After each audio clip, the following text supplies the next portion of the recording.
So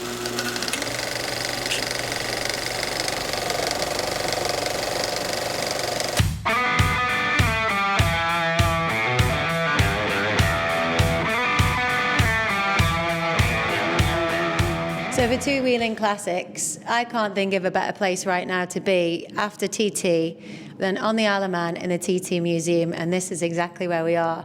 I'm so excited about this. The stuff that the guys have got in here as part of their collection is simply phenomenal, and it gives me goosebumps thinking about it. So I can't wait to take you around. And I have the great Matthew Richardson here, Curator of Social History at the Manx Museum, who's been hugely a part of putting this together. Matthew, thank you for one. No, this is incredible. And how has it been bringing this to the Isle of Man and to the Manx Museum? It's been a long process. We've been about 3 years in the process of building the gallery, but the collection goes back way further back than that. I mean, we started collecting seriously in the 1990s, and it's taken us that long to build the contacts and find the artefacts that are in here. It's been a long process. And what an incredible thing to bring to TT, because you know the people make it, don't they? Of course we're here for the racing, but the incredible, like we're stood here, the superfan wall and the superfan zone. It's just incredible, the people that come back year on year, isn't it? It's the stories. It's the stories. It's the people's stories that make the TT. That's what's so interesting. There's so much achievement and endeavour behind every race, you know, and everybody has got a story of how they've come to be where they are, you know, and it's just capturing some of those stories in the gallery that we've really aspired to do, you know, to bring those to a wider audience. And we might be thinking on this channel two-wheeling classics from a two-wheeling perspective, but when you think of TT history, there are so many tales of the TT, those classic TT stories, aren't there? And I never tire of learning of them. You know, there's always more to find. That's one of the things that keeps me coming back to it. I remember we're going to touch on the marshals in a moment. I got chatting to a marshal a few years ago, and he'd been coming back for over 30 years. Yeah. He was on his third marriage because the others got fed up of him coming back to the Isle of Man so much. The commitment from many different levels is just inspiring, and also maybe for some people it would say silly, but we can get it. When you get the taste for it, you get it. Absolutely, there are lifelong fans. I mean, we call this the superfan zone, but there are such people, super fans, who've been coming for the best part of 70 years, you know, and from all over the world as well. It never ceases to amaze me how far people have come. And so much more to come into this museum, I'm sure. Yes, indeed, absolutely. So just behind you there, we can see sparkling in that cupboard. Just explain the history of this and what it meant to the TT. This is one of the star exhibits in the gallery, and we're so proud to have this here. This is a hip flask that was presented to Rem Fowler for the 1907 TT, the first motorcycle TT. Rem won the twin-cylinder class. There were no individual trophies, no individual medals, nothing in the way of specialist rider gear in those days. So there's very little that survives from that first race. But a well-wisher, a fan, which is why it's in the fan zone, a fan was so impressed with Rem's achievement in winning that race that he had this silver hip flask engraved and presented to him. And it's quite appropriate that it's a brandy flask, because we know from Rem's memoirs that before that race he was a little bit nervous, so he had a slug of brandy, and that calmed him down and set him off on the race. So it's a fantastic item to have. You can't imagine the guys doing that now. Well, you never know, really. No. All right, let's have a little look round.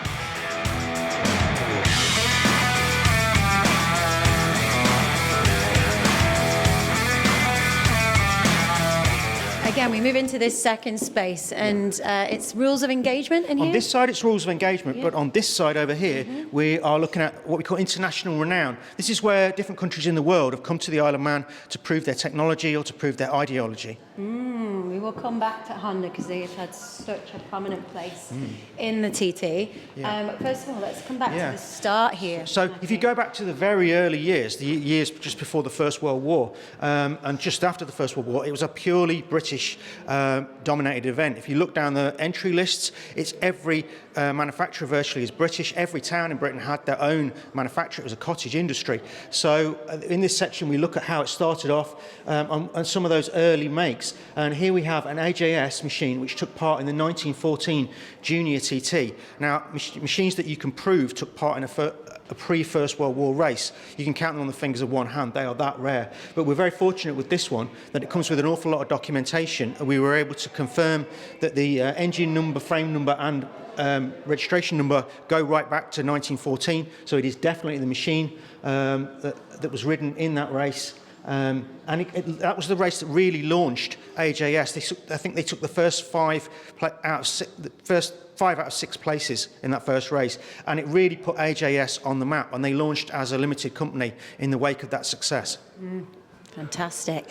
Okay, so moving into the Honda section then, we've got the Japanese arrival into the TT. So if you can, this bike is... Yeah, so in 1959, Soichiro Honda had his motorcycle company in Japan. But it's fair to say that Japanese products didn't have a great reputation in those days. You know, they were considered to be copyists. So Soichiro knew that he had to prove his machinery in the toughest race in the world, and that was the Isle of Man TT. So they sent a team in 1959. They won the manufacturer's prize, which was good on their first outing. But Honda equipment was so good that pretty soon riders like Mike Hailwood were trying to get their hands on it and winning races. And by 1967, when Honda left the TT, they'd won everything there was to win on 2 wheels. They absolutely dominated it, and it still plays a huge part in Honda company folklore, you know, mythology, the history of the company, how they came to this little island to prove to the world how successful they were. There's some superb pieces of photography, aren't there? You can find on the internet and also you've got some here of the guys and them just in the pit, cigarettes or just ready to go out and phenomenal piece of history there. Thank you for that. So the German propaganda, we've got to touch on that before we move on. Going back to the 1930s, they were very, very politicised years at the TT. The Germans wanted to prove their superiority, the Nazis and the Nazi ideology through sporting achievement. So that's why they had the 1936 Berlin Olympics, which was a huge propaganda piece for them. They also won the World Heavyweight Boxing Championship, and they wanted to get their hands on the senior TT to prove again how superior their technology was. So they tried in 1938. They weren't successful, but they came back in 1939 with a paramilitary team. The riders had the Nazi eagle on their leathers, and they won the senior TT. BMW won the senior, and only in the junior race with Velocet was British pride upheld. Stanley Woods rode this machine in the 1939 junior and won. So it was the only success by a British machine that year. Fantastic. God, I think I could be here for hours with you, to be honest. All right, so just behind us here, Matthew, we've got, of course, Mike Hailwood, his iconic leathers and setup here. What an amazing addition to have here and have included. Another star exhibit in the gallery. You know, this section's called Rules of Engagement, so we look at how the rules of the TT have changed over the years, and when the TT lost World Championship status in 1976, the event was struggling. It really was struggling. And then in 1978, Mike Hailwood, who at that time was the most successful rider in the history of the TT, he'd been away for 11 years, decided he wants to come back. Well, any other rider who'd been away for 11 years decided they wanted to come back. They'd have said, sorry, no, you can't. But the organisers welcomed him with open arms. This was the breath of fresh air that they needed. And Hailwood coming back in 1978 single-handedly reinvigorated the TT. But Mike, being Mike, felt that he hadn't quite given his fans value for money. So he came back again in 1979, and that was his farewell TT. And he rode this machine, the Suzuki RG500, and won the senior, which was his 14th and final win. Stunning. And those leathers, I just want to touch them, the history in those leathers. There again, you know, we've had a fantastic team of conservators working with us to get these purpose-built mannequins that we've had designed for this gallery into the racing pose. And once you get the mannequin in the pose you want, you can lock it so all the arms and the elbows and knees stay in that position. So having the leathers, helmet and bike displayed together like this, it's a first. You know, we don't think any other motorcycle gallery or museum, certainly in Britain, has managed to achieve this realistic pose. Fantastic. Okay, so a little special place in my heart are the women of the Isle of Man TT. We only had one lady this year compete, Vicky Cook.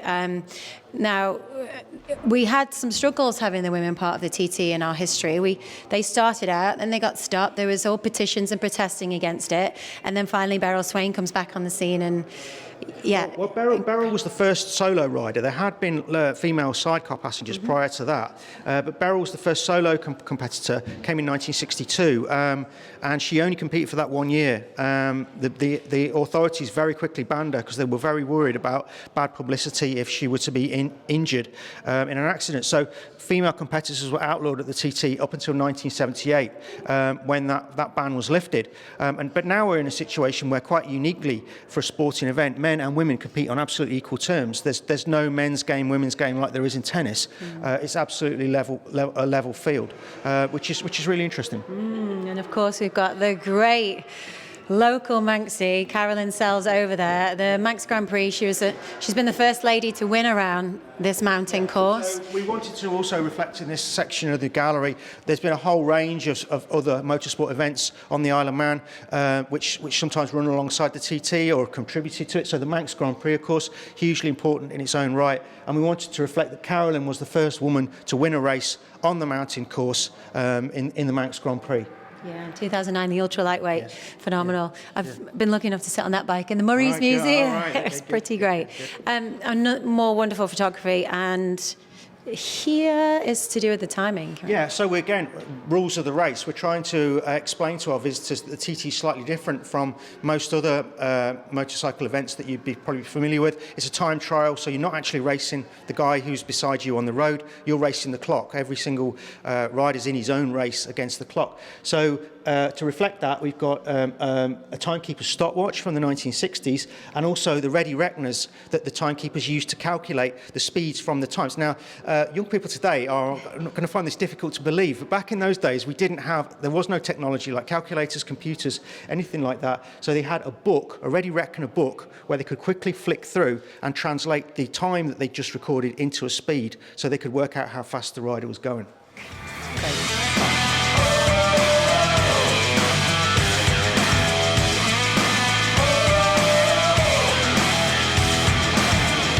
Next space, you have its technology and innovation. You've got some great leathers, great bikes. So if we just touch on, first of all, we've got to mention the Manx Norton. So the Manx Norton has had such a great history here. Yeah, we thought this was an interesting machine because we're looking at the way the TT has fed into the development of not just motorcycle engines, but that technology that's been developed here through oil, brakes, fuels has fed into motorcar technology. Even if aviation history technology has been influenced by developments here on the Isle of Man, and that continues right up to the present day. But this is an interesting machine because this 1960 Manx Norton is basically the culmination of Norton's development. They've been using the same engine basically since the 1920s, with little tweaks along the way, the change to the featherbed frame, things like that. But essentially, this is the last gasp of Norton, which was the most successful of the British brands right through the interwar years. And it's just at the point that the Japanese are arriving. So this is from 1960. A few years later, this single-cylinder British machine would be totally eclipsed by the multi-cylinder Japanese machines, which became totally ubiquitous. Wow. Okay. So behind us now as well, we have leathers, bikes. So we've got the great Foggy and Hizzy. I mean, you've got to have them two together, haven't you? A few years ago, there was a survey of fans of which was the greatest TT race ever. Yeah. And the majority of fans decided it was the 1992 senior battle between Hislop and Fogarty. So we had to represent that. Over here, we've got the bike that Fogarty rode, the Yamaha OW01 that Fogarty rode, and just over there we've got the body kit from Hislop's Norton. So it was a tremendous race, the senior. Foggy, in his memoir, says he rode the wheels off the bike, the brakes were broken, the clocks were broken, he'd blown the exhaust on the last lap, he was trying so hard. But he came back over the mountain. Hislop won the race, and on the podium, he said to Foggy, why are you so happy? I've won. He says, well, I've got the lap record. Yeah. So, and for Fogarty to get the lap record was the bigger achievement, and that lap record that he set that day stood for 7 years. Mm. So it was a major achievement in TT history. Yeah. Wonderful. And of course, David Jeffries, the great David Jeffries here. Yeah, so what we tried to do through the gallery is flag up some of the milestones, the great achievements. And in 2000, wearing those leathers, David Jeffries set the first 125-mile-an-hour lap on a solo. Now, that doesn't sound a lot these days with the speeds that are being done today, but believe me, that was a big thing in 2000 that David Jeffries had done that. And of course, the great John McGuinness and the 23 TTs, I believe, that he has. Yeah. So these are the leathers that John McGuinness wore in 2011 at the TT, riding for the Honda Legends team. Wonderful. Great. So we're going to move through to the trophies, if that's all right. A little nod over there to, of course, you got a little Guy Martin over there. He's missed in this TT, isn't he? He's missed when he was no longer part of it. The team talk. Yeah. So again, this section looks at what motivates not just the riders, but it's a whole team. You know, everybody's pulling together, working together. And just here we have a fireproof suit from a guy who worked in the pits for a team and refueling. And just this TT just gone. The pit stops are absolutely crucial, and you know if you can save 6 seconds on your pit stop, you know that's a major contribution to winning a race. So these guys that are refueling the bikes, changing the back wheel and cleaning the visors, they've got a huge part to play in it. They can lose a race in the pits if they're not on top of their game. So we wanted to make sure they got coverage as well. Good little nod. Okay, great. Now, Matthew, over here to this collection, this cabinet of history here. So from 1907, you have the trophies here. Yeah, we're very fortunate that by arrangement with the Motorsport Office, during non-race periods, we're able to display some of the trophies, the older ones of the trophies that are still awarded today. So from 1907, you've got the senior, 1911, the junior, 1922, the lightweight, 1923, the sidecar, and 1968, the second sidecar, the Fred Dixon Trophy. But every single one of these plaques that are on these trophies is a story of someone's achievement. There's a fantastic story behind every single one of those plaques and the names that are on them, the race speeds that are on them, and the manufacturers. You know, Motor Guzzi's on there, BMW, Honda, every big motorcycle manufacturer that's come to the Isle of Man is on those plaques. And they are heavy, these trophies. Oh, they aren't are. they? Yeah. A lot of people don't realise that the trophy sits on a base because they've had so many plaques added over the years that they've had to continue adding layers of bases. So the base is now so heavy that the riders can't actually pick the whole lot up. When they hold the trophy, they're only holding the top part.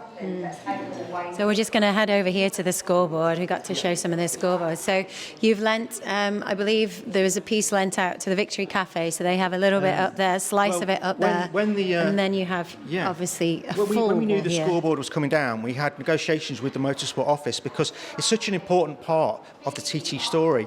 You know, when I tell people, they write the numbers and the scouts do what? You know, nowhere else in the world is there a situation where the scouts actually put the numbers on the scoreboard. And this goes right back to the 20s. You know, really, it's historic information now. With the transponders, you can tell immediately where a bike is on the course just by looking at your laptop. This business about the clocks turning round to point to where they are on the course, that is historic information by the time it reaches the scoreboard. But it's, again, the history of the event that makes it so unique, and it's the history that draws people back. So we knew that the scoreboard was going to be replaced. It was in desperate need of renovation. You know, it had been up for so many years and it was swaying in the wind, you know. So when in 2020 it was taken down, we were able to secure some of the best bits. It's a bit like Trigger's broom, you know, it's been added to over the years, so not all of the parts are original, but some of these clocks have got brass dials behind them, so they probably do date back to the original scoreboard in the 1920s. So we wanted to bring some of that originality into the gallery. That's what we've tried to strive for. Everything in here is in original condition. We don't want things polished to concourse condition. And that scoreboard, without all the marks from the nails that have been banged into it over the years and the rust on it, it just speaks of authenticity. And so that's why we're so grateful to the Motorsport Office that we were able to get these sections. It's iconic, isn't it? You know, for me growing up on the island and driving past the grandstand almost every day when I was living here and seeing the scoreboard, it was just always such a special thing to see, and so many people would say, "Oh, it's so old," and he's been, "No, it's an incredible piece of history." But we have to move forward, don't we? And it's a sad thing to see it go. It's getting the balance right between keeping the event super modern like it is today with the ultra modern bikes that we see, but also having a nod to that history as well. And it's getting that balance right is really important. And I think, again, as I say, that's what draws visitors back to the TT, because it's got that heritage element. Yeah. So we have to show this great section here, the Orange Army. Our event, the TT, would not be the TT without these guys, would it? Not. So what we're trying to do in this case is pay a nod to all those people without whom the TT wouldn't happen. They're the people in the background that you don't see, the marshals. So yeah, we've got some marshals here, modern marshals, but also a set of leathers from the 1930s from a travelling marshal, Bertie Rowell, who was a former Manx Grand Prix competitor, who was one of the first of the travelling marshals. So we've got his leathers there, which again were conserved specially for the gallery. We've got a policeman's tunic from a policeman who was on the mountain section in the 1960s. We know his name is inside it, so we know definitely. We've researched the police records. We know where he was. We know he was on the mountain section. We've got a scoutmaster's hat from one of the scout troops that manned the scoreboard. One of the things that gets people really talking is the brass kettle at the bottom there, because that belonged to the course doctor in the 1920s. And on the early morning practices, it was very cold, so he had this kettle made, especially so he could make himself a cup of tea and warm himself up on those cold morning practices. Wonderful. Wow, it's so great.